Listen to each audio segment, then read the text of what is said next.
स्वागत है आप सबका अपने YouTube चैनल झारखंड शिक्षा में। इसमें हम लोग वीडियो में देखने वाले हैं 2022 का MCQ क्वेश्चन को सॉल्व करेंगे। जो आपका प्रीवियस ईयर क्वेश्चन हम लोग कर रहे थे उसमें हम ये 2022 का क्वेश्चन को सॉल्व करेंगे, जो आपका कल एग्ज़ाम है, आपके लिए इम्पोर्टेंट होगा क्योंकि प्रीवियस ईयर क्वेश्चन है और जस्ट एक साल पहले का क्वेश्चन है। ठीक है, तो इसको जरूर देखे जाए। चलिए वीडियो को स्टार्ट करते हैं। इस वीडियो में सबसे पहला सवाल देखिए क्या है कि two charge sphere which are separated at a distance d exert a force F on each other. यानी दो चार्ज स्पेयर रखा गया है, यहाँ देखिए एक यहाँ मान लीजिए दोनों के बीच का दूरी है d और फोर्स आपका क्या लग रहा है F। तो यहाँ पे बोला गया है कि अगर चार्ज को डबल कर दें, तो चार्ज को डबल कर दिए तो 2 × 2 दोनों को डबल करेंगे ना, और दूरी को क्या कर रहे हैं हम लोग, दूरी को भी डबल कर रहे हैं, तो दूरी का स्क्वायर होता है ना, तो 4 हो जाएगा, तो 4 और 4 कट गया, फोर्स क्या रह जाएगा, वही आपका रह जाएगा, यानी आंसर क्या हो जाएगा, F हो जाएगा। ठीक है, तो ध्यान दीजिए इस प्रकार का क्वेश्चन आ सकता है।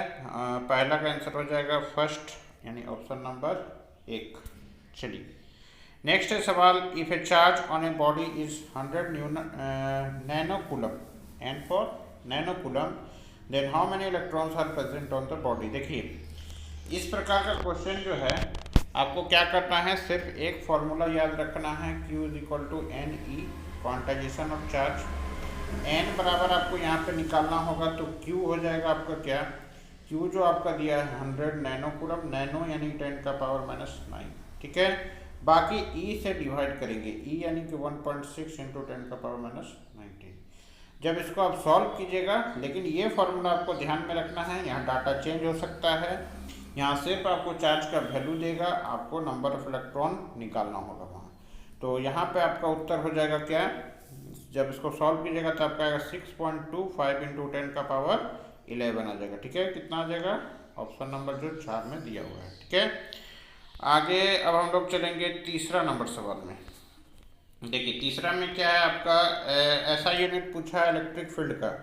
इलेक्ट्रिक फील्ड का ऐसा यूनिट क्या होगा, तो F = क्या लिखते हैं हम लोग, QE लिखते हैं, तो E बराबर क्या लिखेंगे, F/Q लिखेंगे, तो न्यूटन पर कूलम, तो ऑप्शन नंबर 4। ठीक है, चलिए अगला सवाल है आपके लिए, when electric dipole is placed in uniform electric field at experiences से क्या एक्सपीरियंस करेगा। ये आपका डायपोल है और ये आपका यूनिफॉर्म इलेक्ट्रिक फील्ड में रखा गया है, तो इसमें टॉर्क एक्सपीरियंस होगा, यानी ऑप्शन नंबर 2 आपका सही हो जाएगा। ये डायरेक्ट क्वेश्चन आएगा, आपको दिक्कत नहीं है, सिर्फ याद क्या रखना है कि टॉर्क एक्सपीरियंस होगा। इसमें टॉर्क का फॉर्मूला अगर पूछता है तो P×E हो जाएगा, डायपोल मोमेंट और E फैक्टर का। ठीक है, चलिए 5वां नंबर सवाल में चलेंगे। 5वां क्या है, देखिए charge Q is enclosed by Gaussian spherical surface of radius R if the radius is double then the outward electric pulse will be. देखिए अगर किसी के बॉडी के अंदर चार्ज Q है, ठीक है, वही बोला है, रेडियस को क्या कर रहे हैं, डबल कर दे रहे हैं, तो आपका जो गॉसियन सरफेस होता है उसमें सिर्फ हम लोग Q नेट देखते हैं, कितना चार्ज है, रेडियस से कोई मतलब नहीं है, तो रेडियस से मतलब ही नहीं है, तो चेंज नहीं होगा, रिमेन्स अनचेंज, यानी ऑप्शन नंबर 3 आपका सही हो जाएगा।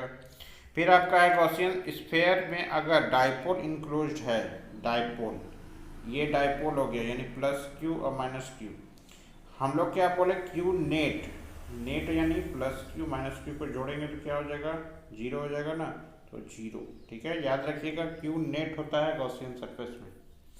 चलिए अगला है आपका गॉस लॉ में याद रखना है Q नेट। इसके बाद हम लोग चलेंगे 7वां नंबर सवाल में, ये रिलेशन पूछा गया, डायरेक्ट आपको बताना है, ये relation E = -dV/dx, option number A आपका सही हो जाएगा। कहीं भी आपको देखिएगा तो E = -dV/dx के जगह पे बस चेंज क्या हो सकता है, dV/dr लिख सकता है।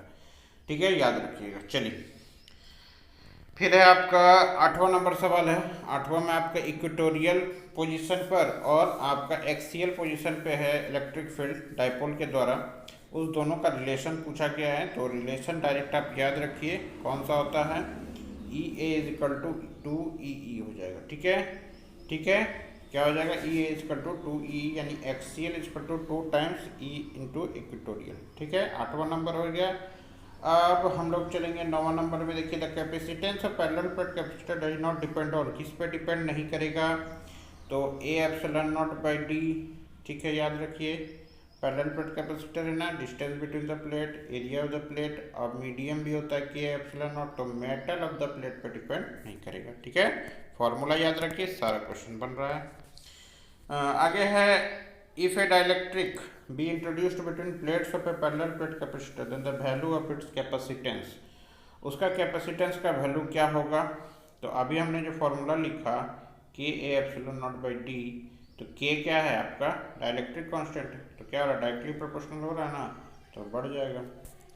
चलिए, आगे है आपका energy stored per unit volume बताना है, तो इसका डायरेक्ट फॉर्मूला है एप्सिलॉन नॉट ई स्क्वायर। तो 2022 का ये क्वेश्चन है, ये आपका आ सकता है क्योंकि क्वेश्चन प्रीवियस ईयर का क्वेश्चन रिपीट होता है, याद रखिएगा। आगे है dimensional formula of electric potential, formula याद रखिए V equal to W by Q. W का क्या होता है ml2 t-2 हो गया, और इसका हो जाएगा IT यानी कि A इंटू टी, तो ml2 t-3 और A-1, ml2 t-3 A-1 हो जाएगा, तो ml2 t-3 A-1, option number 2। ठीक है, अब हम लोग चलेंगे 13वां नंबर सवाल में।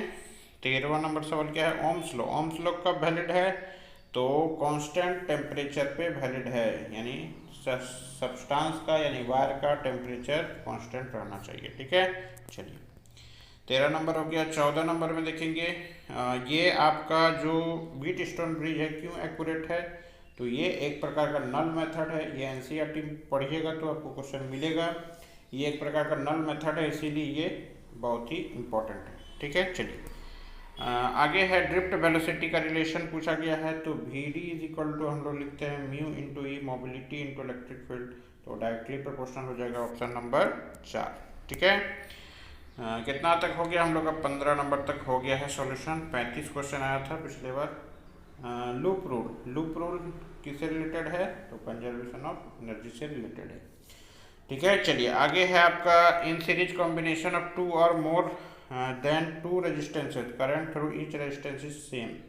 क्या होता है, करंट सेम होता है ना रेजिस्टेंस का, जितना भी करंट आप सीरीज में लगा दीजिए, जितना भी सीरीज में रेजिस्टेंस लगा दीजिए, सभी में करंट क्या होगा, सेम होगा, ऑप्शन नंबर 1 आपका सही हो जाएगा।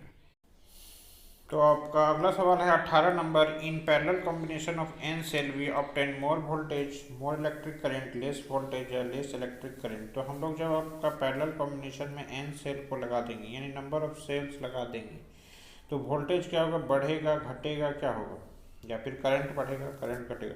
तो देखिए, जितना भी आप पैरेलल कॉम्बिनेशन में आप एन सेल्स लगा दीजिएगा, तो आपका वोल्टेज क्या होगा, इंक्रीज करेगा, क्या होगा, इंक्रीज करेगा। जैसे ये देखिए, ये आपका सेल हम लोग क्या कर रहे हैं, जोड़ते जा रहे हैं इस तरह से, तो ये आपका पैरेलल कॉम्बिनेशन है। ठीक है, तो इसमें क्या होगा, मोर वोल्टेज हमको मिलेगा।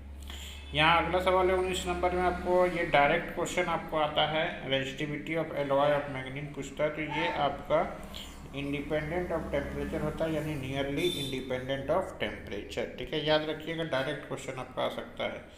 ये प्रीवियस ईयर क्वेश्चन है 2022 का, मोस्ट इम्पॉर्टेंट है ये सब। अगला है आपका 6.4 एम्पियर का करंट है, फ्लोइंग इन कंडक्टर है, आपका कितना उसमें इलेक्ट्रॉन फ्लो करेगा, तो फॉर्मूला याद रख लीजिए, Q इक्वल टू एन ही पढ़े और IT पढ़ लीजिए, दोनों का बराबरी कर देंगे, क्योंकि दोनों का फॉर्मूला क्या है, चार्ज का ही फॉर्मूला है।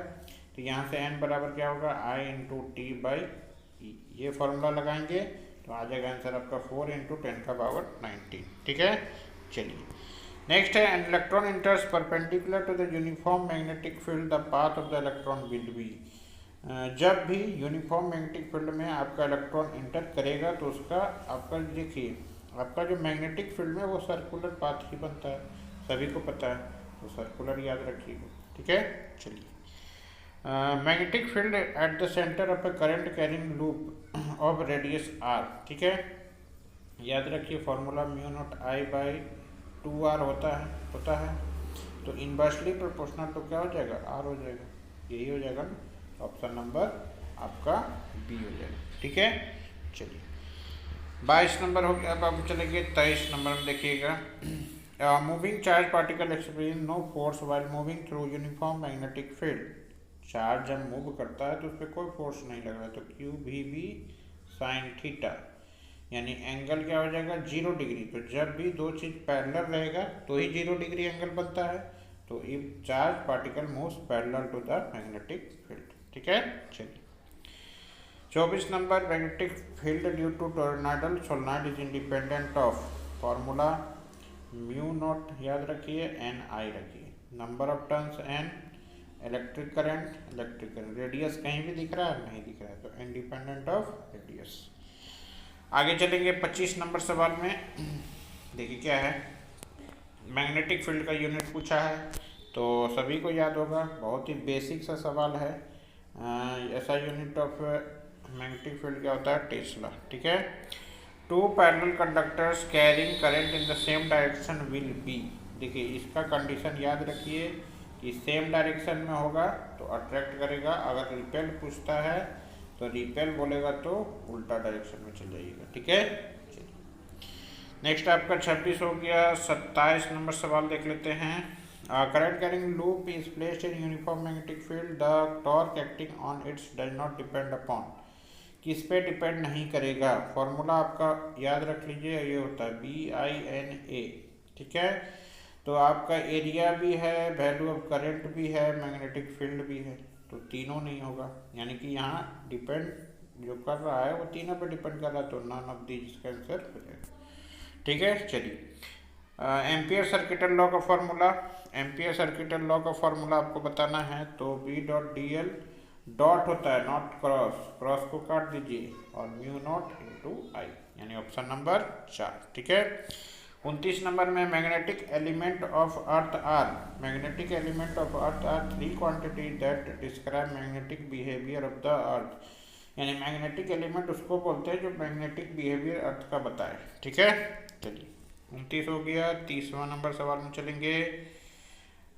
देखिए strength of earth magnetic field, earth magnetic field का स्ट्रेंथ जो होता है कभी भी एक जगह कांस्टेंट नहीं होगा, 0 भी नहीं होगा, कहीं भी हाई वैल्यू नहीं होगा। कि क्या होगा, इस पर टिक करना है हमको, varying from place to place. ठीक है, चलिए ये हो गया आपका 30 नंबर सवाल। 31 नंबर में angle of dip at the pole, ये डायरेक्ट क्वेश्चन आ सकता है, आपका मॉडल पेपर में भी पूछा गया है इस बार का, तो 90 डिग्री और 0 डिग्री, यानी पोल पे 90 डिग्री और इक्वेटर पे क्या होगा 0 डिग्री। ठीक है, फिर आपका रोल ऑफ सेल्फ इंडक्टेंस किसके बराबर, तो इसको हम लोग बोलते हैं इलेक्ट्रिकल इनर्सिया, इलेक्ट्रिकल इनर्सिया के नाम से जानते हैं। तो इनर्सिया आपको ऑप्शन में दिख रहा होगा, ऑप्शन नंबर 4। 32 के बाद 33 नंबर, लेंज लॉ किससे रिलेटेड है, तो लेंज लॉ आपका किससे रिलेटेड है, कंजर्वेशन ऑफ एनर्जी से रिलेटेड है। ठीक है, डायरेक्ट याद रखिए, Lenz law conservation of energy से रिलेटेड है। ये सब थ्योरेटिकल क्वेश्चन है और ऑब्जेक्टिव में आता ही है। ठीक है, अब आखिरी 2 सवाल है आपका 34 और 35 नंबर। 34 में देखिए आपका करंट आपका इंक्रीज कर रहा है, तो इसको हमको क्या करना है, घटाना होगा। इसको काउंटर करेंगे तो काउंटर करने के लिए आपका एंटी क्लॉकवाइज जाएगा। ठीक है, चलिए आपका यूनिट ऑफ इंडक्टेंस, इंडक्टेंस कोई भी होगा आपको टिक क्या करना है, हेनरी में टिक करना है। तो ये आपका 2022 का MCQ क्वेश्चन का सॉल्यूशन हो गया, आपका यहाँ पे रिवीजन हो गया। ठीक है, चलिए धन्यवाद, best of luck for the